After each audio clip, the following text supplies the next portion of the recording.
everybody! Hey. Just as a quick reminder, tomorrow, usually I take the weekends off.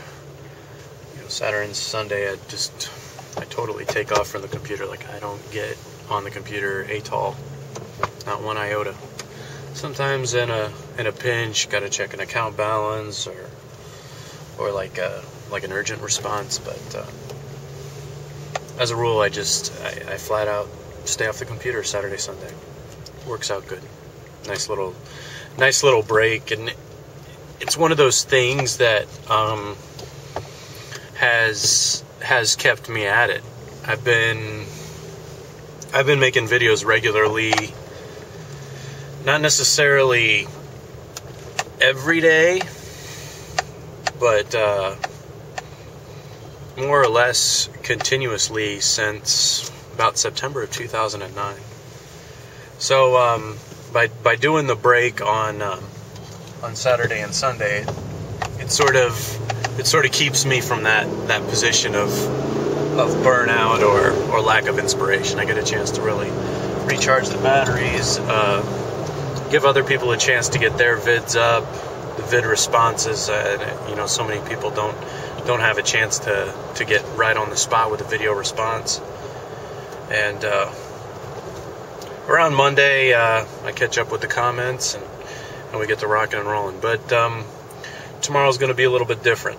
On that particular day, I think there's going to be a few people that aren't really making videos, and there's going to be some people with some new computers, new cameras and stuff, and looking for some fresh interactions. So I'm going to be putting up a couple of videos tomorrow. Now, so here's my thank you for sticking around so long. The vlog bonus.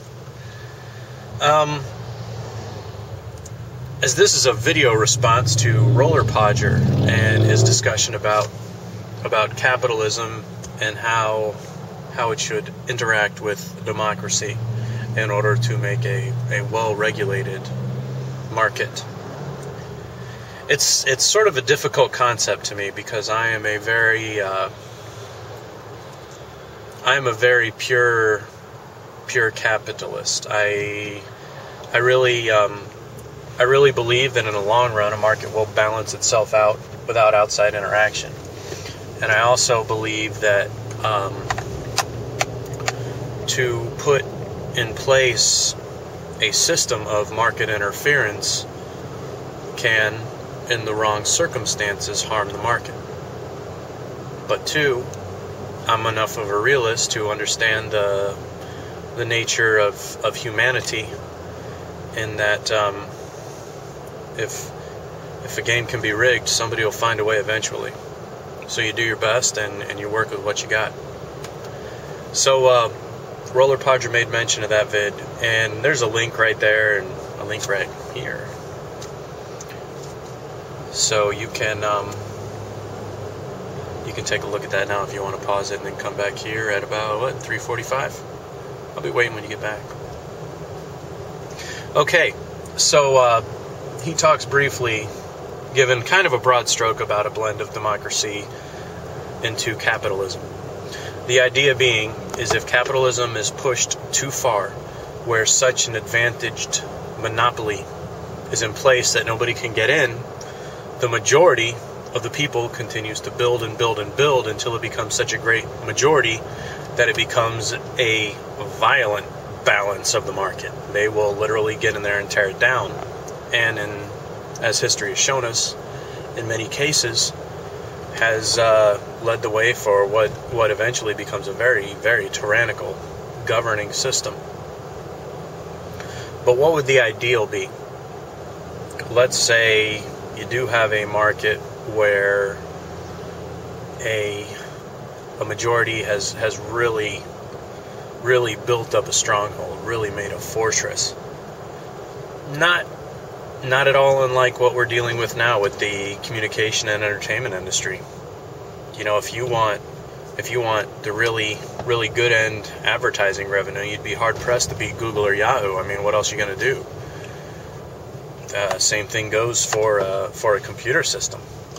What other games really out there? You got the IBM clones, which have kind of a Microsoft type push, and then you got your Macintosh. I mean, Droid's coming up, but that's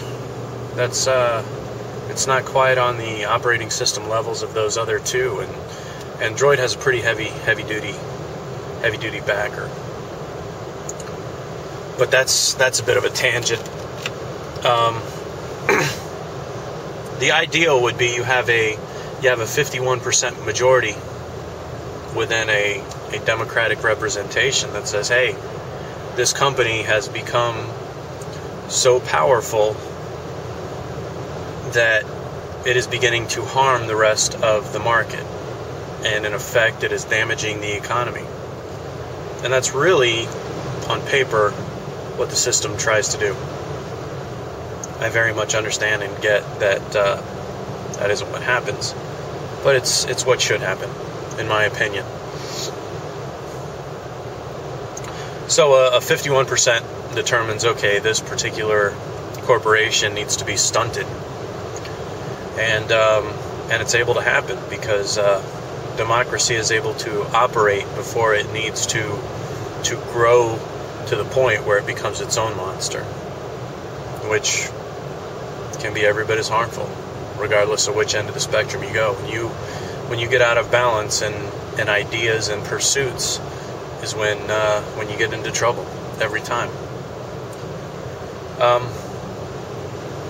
Kind of in conclusion, capitalism is definitely the way to go when you have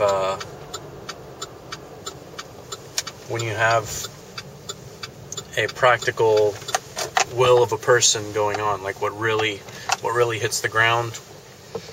Capitalism and a republican really turn out the best. Communism wasn't so good, and a couple of these other systems weren't so good.